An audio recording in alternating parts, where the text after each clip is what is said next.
I feel vibrant. I'm flexible. I can thank you, Lord, for all that, I would thank him for opening my eyes to being able to say, you know what, I really can choose to think when it comes to my physical health. I can make really good decisions here.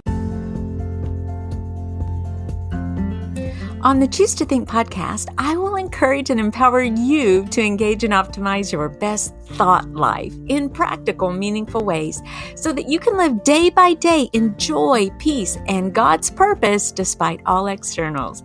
This is Victoria, and welcome back to the Choose to Think podcast. I'm so glad you're here.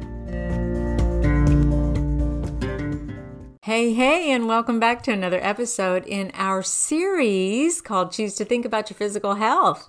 I'm not sure about you, but I'm in when we're talking about turbocharging my brain. And man, do I ever want clarity of thought and mind. I certainly don't want to wake up each day defeated, overwhelmed, or depressed.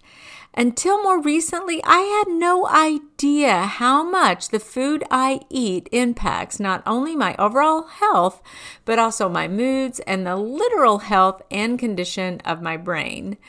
And you're going to want to stay tuned till the very end because to illustrate my points, this episode is formatted in quiz style. Yeah, I'm a teacher, you can tell. But let's see what you know about how what you eat impacts your brain and body as well as your mental health.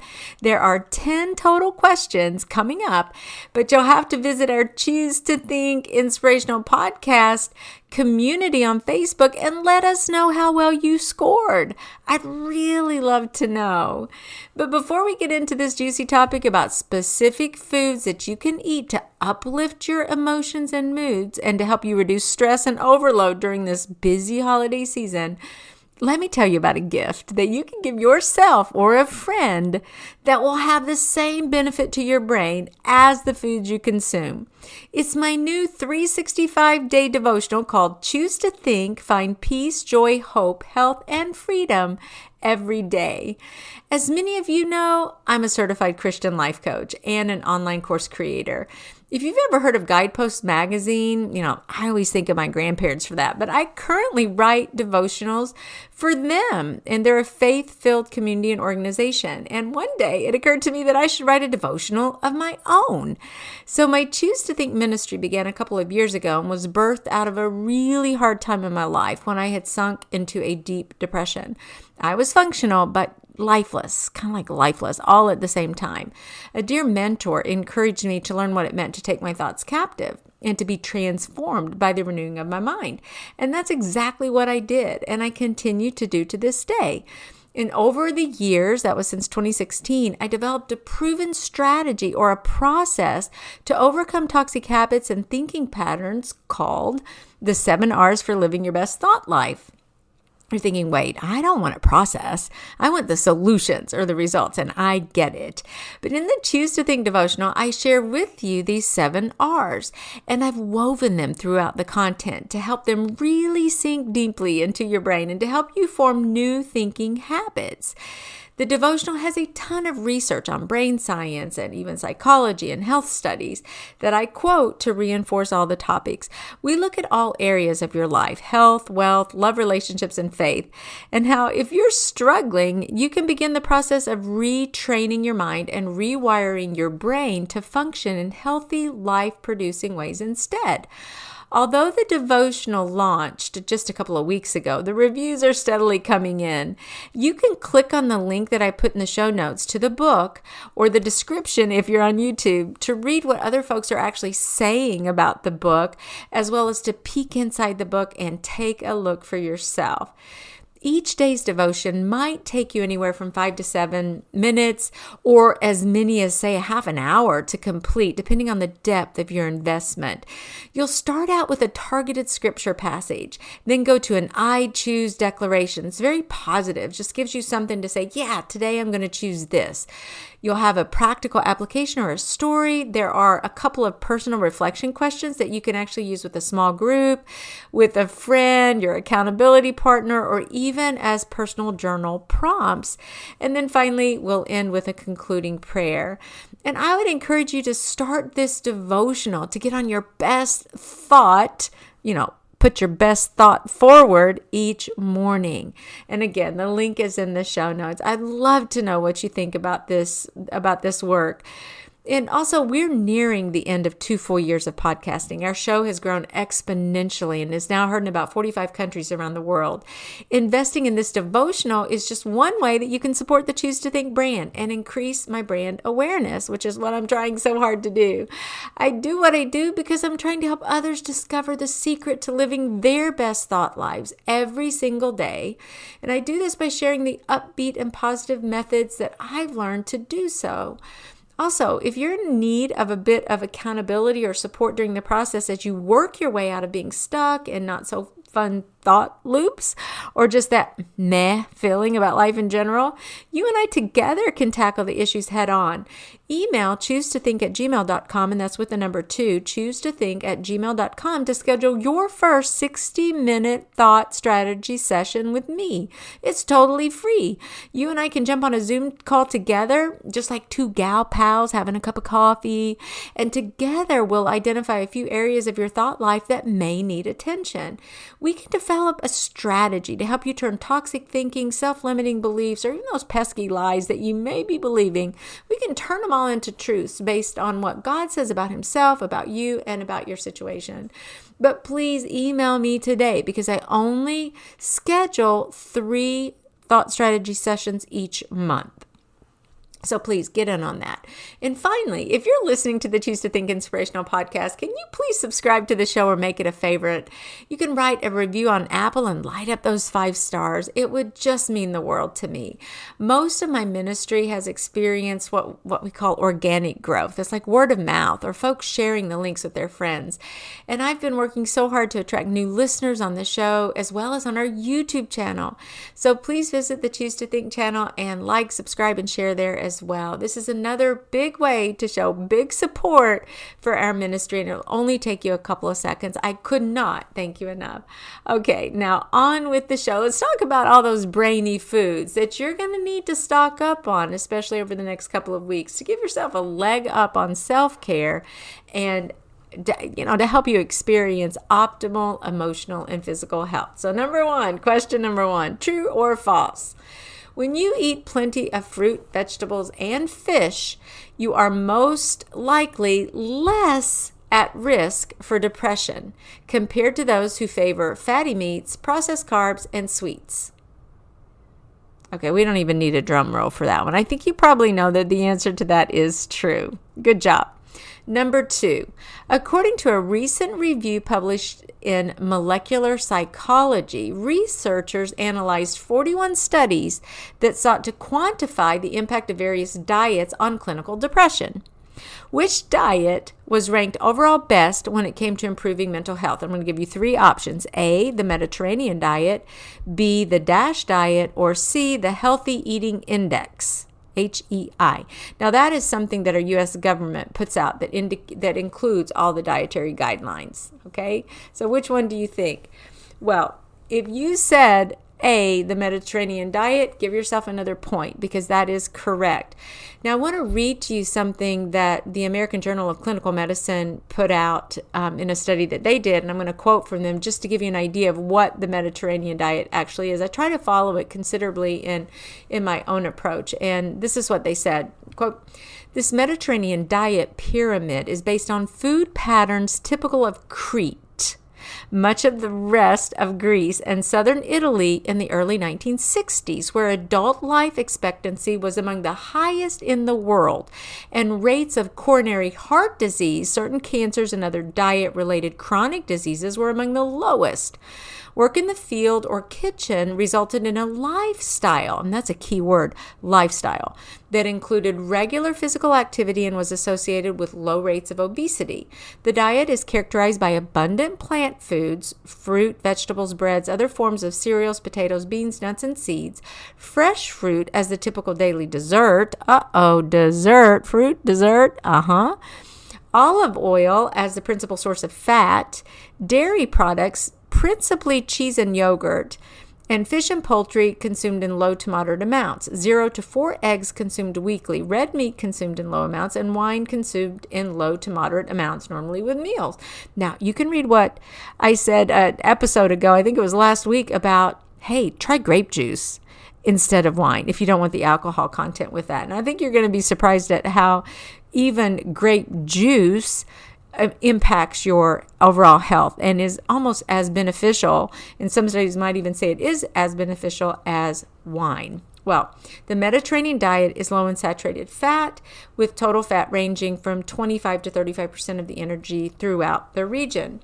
And you're I'd encourage you to do that. If you haven't actually heard of the Mediterranean diet, I wrote a few blog posts on the diet as well as the MIND diet, the MIND diet. I love that. That was so catchy to me because of the word mind. And I'm like, oh yeah, I gotta see what that's about. So you got to check out the blog post over at choosetothink.co. Yes, that's .co and the number 2 there, choosetothink.co. Just search in the search bar there for Mediterranean diet. And you'll also find an article called, let's see, what do I call it? The top 10 fast action items you can do to improve brain health and live your best life.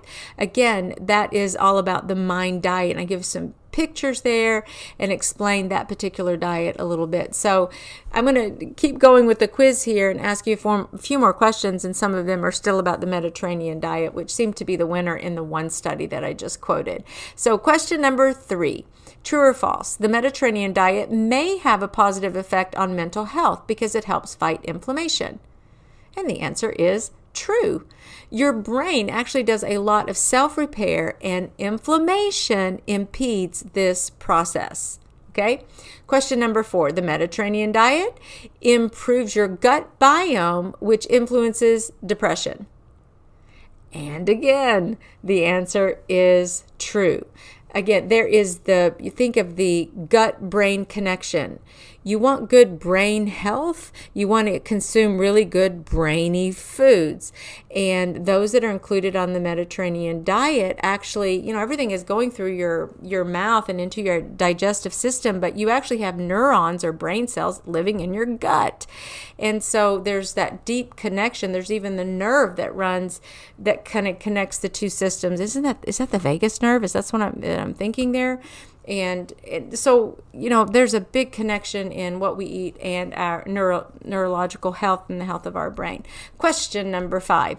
Research supports that increasing folate and B12 may relieve symptoms of depression. Answer is true. Food that's high in folate, and you want to get a lot of these over the next few weeks and begin to incorporate these types of things into your lifestyle, into your new normal diet, would be dark green leafy vegetables like turnip greens, spinach, romaine lettuce, asparagus, Brussels sprouts, and broccoli, beans, peanuts, sunflower seeds, fresh fruit juices, whole grains, liver, seafood. And you know what? Foods high in B12 include, among others, nutritional yeast. You'll have to go back to episode 123 that's titled Exactly Why Are Nutritional Yeast, Popcorn, and Olive Oil So Healthy and Beneficial for You? Whole episode on that in our series.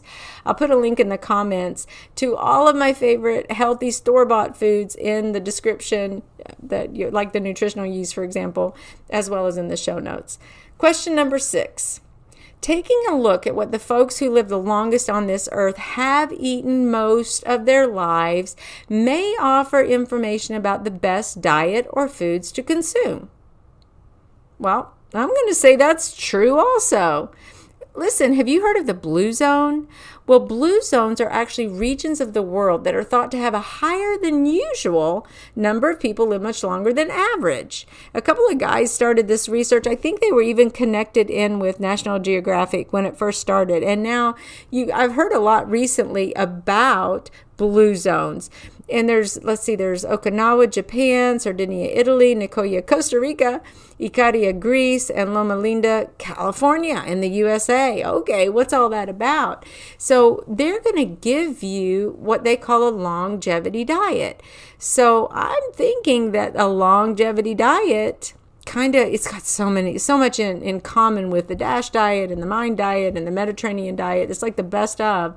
And they even provide this particular study and the research, and now you can get books and everything about the blue zones, but they provide for us some recipe and some food guidelines. And basically what they did is they took about 150 dietary surveys of all these world's long living people, and they discovered the secrets, what they're calling secrets of the longevity diet. And they have about 11 very simple guidelines, and I'd like to share some of those with you. Let me see if I can scroll down. Okay, so monthly, you're to retreat from meat. These are their 11 guidelines for the blue zones. And you can print this out. I'll put the link in the show notes. It's just a simple PDF it's a printable PDF, and you can snag it and kind of keep this in mind as you're trying to get foods that are very healthy and beneficial for you and your brain and your overall emotional health. And so monthly, retreat from meat. Blue zone centenarians eat about 2 ounces or less about 5 times per month. Okay, think about that. That's not a lot of meat. They also reduce dairy monthly. Weekly, they slash sugar, consuming only 28 grams, which is about 7 teaspoons of added sugar daily. Now, that sounds a little bit high, but 28 grams, I guess that's added sugar, okay? Because 4 grams of sugar is about like 1 teaspoon. So when you're looking at a granola bar and you're like, wow, that's got a lot of added sugar, you can divide that added sugar by 4, and you can see exactly how many teaspoons of like raw sugar would be going into what you're consuming. Weekly, they also go easy on fish. Okay, so they have retreated from meat, and now they're going easy on fish, fewer than 3 ounces up to 3 times weekly. And they eliminate eggs, no more than 3 per week. Okay, so it's not like eggs are horrible for you. Matter of fact, there are some ingredients in the structure of eggs, especially the yolk, is so good for you actually, and healthy, but no more than 3 a week. Well, that's doable. And what they do daily, they snack on nuts, about 1 to 2 handfuls a day. Can you believe that? Because nuts really pack a punch when it comes to caloric intake, but oh my goodness, you're getting all those omega-3s and all the fiber and the nutrients and everything in those nuts. So you do want to go with the raw kind, or maybe roasted with a little bit of sea salt or something like that, not the ones that are processed and have all kind of flavorings and all of that. Just go for the raw stuff. I make a mix at home that has every seed known to man virtually. I even use steel cut oats in there, because if you eat a raw steel cut oat, they're kind of chewy and almost nutty. And so I even put those in there, and hemp seeds and chia seeds, and I put flax. I put everything in there with all kind of nuts and some dried fruit and coconut and just raw organic coconut strips. And then I put my 72% dark chocolate, because chocolate's another one that's really good for your brain. And so I use that in there, and it's energy packed, it's healthy, beneficial, and I just like to make my own mix like that. So I actually consume a lot of nuts, not 1 to 2 handfuls a day, but possibly. And then, of course, water. Drink water, about 7 glasses a day. Coffee, tea, and wine, drink in moderation. Daily dose of beans, 1/2 cup to 1 cup a day. Okay, so get those beans in there, and then go wholly whole. They say single ingredient, raw, cooked, ground, or fermented, and not highly processed. And get this longevity diet says it's 95 to 100% plant-based. So it's like vegan, and oh my goodness, so healthy. But it's not vegan, because you still get a little bit of meat. I don't want to give up a hamburger or, turkey, and I like all that stuff, and I want it sometimes, and maybe a steak or something like that. And I eat salmon every week, so I don't want to give all that up, but I'm glad to have it in moderation and really up just the whole foods, organic, not processed, and then all these other wonderful extra foods that are just so good for us. And I want to make this my lifestyle, not just what I'm doing to to lose weight or something like that. I'm not trying to lose weight. I just want to be healthy and I want to be fit and I want to be able to move around with my grandkids and stuff like that. Okay, so that was number 6. Let's go to number 7. How you doing? Are you 6 for 6? Well, here's question number 7. Fatty fish, such as salmon, trout, albacore, tuna, herring, and sardines are all rich sources of omega-3 fatty acids. And that's true. Did you know about 60% of your brain is made of fat, and half of that fat is comprised of omega-3 fatty acids? Your brain uses omega-3s to build brain and nerve cells, and these fats are definitely essential, help you with your learning and your memory. So you might want to go back and listen to the full episode about krill oil and omega-3s that I did, episode 125. Do you want to know more about omega-3s and why these essential fatty acids are beneficial for your overall health and wellness? I hope so. Question number 8, true or false? Antioxidants found in blueberries act against both oxidative, so think antioxidants. Think about what these words mean. We use them all the time, but so antioxidants found in blueberries act against both oxidative stress and inflammation, conditions that can contribute to brain aging and neurodegenerative diseases. Well, that sounds so fancy. Of course it's true. All right. We know blueberries are good for our brains. Question number 10. Curcumin, the active ingredient in turmeric, has been shown to cross the blood-brain barrier, meaning it can directly enter the brain and benefit the cells there. Yep. True. I actually take a turmeric capsule 2 to 3 times a week instead of taking ibuprofen. Can you believe that? Because number 1, I want to give a boost to my brain. And number 2, remember, sometimes I struggle with plantar fasciitis. All this pickleball and walking and everything that I do, I'm very active. And so sometimes I have a flare-up of plantar fasciitis. And I know that the turmeric helps to fight even that type of inflammation. And finally, my plantar fasciitis has actually died down a bit. I even put turmeric, and you can get it. You can get bags of it at Kroger, Walmart, Aldi's, wherever. I put it on salads and with a whole lot of cracked pepper, so it's so tasty. And the last question, number 10. True, false? Any type of chocolate has health benefits. Well, we've had 9 true, so I figured I'd throw in a false there because I'm going to say, I don't think so. Maybe, but let's say false. Let's go for dark chocolate for sure. I used to hate dark chocolate, but now I'm actually accustomed to the flavor. I've retrained my taste buds to really enjoy dark chocolate. I mean, it's astounding to me that I can eat a chocolate chip that has 72% dark chocolate, or the cacao that is right there. It's not very much sweetness added to it. And having a stash on hand has really helped to curb my chocolate cravings. And you can check out the show notes for links about Trader Joe's Honey Whip Mints that I love, and it's dark chocolate with no added sugar on it. I mean, you're getting the sugar from the natural whipped honey, but the chocolate itself has no added sugar, and so it's a dark chocolate. And then also these keto nuggets from Inno Foods that I love them. You can get them at Costco for $10 for a pound. They are so good. The flavonoids in chocolate may help protect the brain, and studies have suggested that eating chocolate, especially the dark kind, could boost both memory and mood. So, I could just go on here and create more questions about best brain foods like these. Something about, these are all good for your brain. Broccoli, nuts and seeds, I already mentioned those. Coffee and green tea. I did a whole episode on green tea. Oranges, all that good vitamin C that you're getting. And then eggs. All of this I'm getting from a Healthline article that I love. But the bottom line is the food you eat affects your brain, your gut, and your mind. The Bible tells us in 2 Corinthians 2:10 to take every thought captive, and in Romans 12:2 to be transformed by the renewing of your mind. And frankly, science supports this premise. And here are a few cases when your thoughts may get you in trouble. If you are duped into thinking that medicine is not your best body medicine, then you might want to reframe that thought of unbelief or disbelief, or thinking, believing something that's not true, because it may be standing in your way to overall health and wellness. Food really is an amazing medicine for our bodies. God created food and whole food, organic food, so that we could to sustain us and to thrive in that way. And now there are so many organic options available at virtually every store where you go in.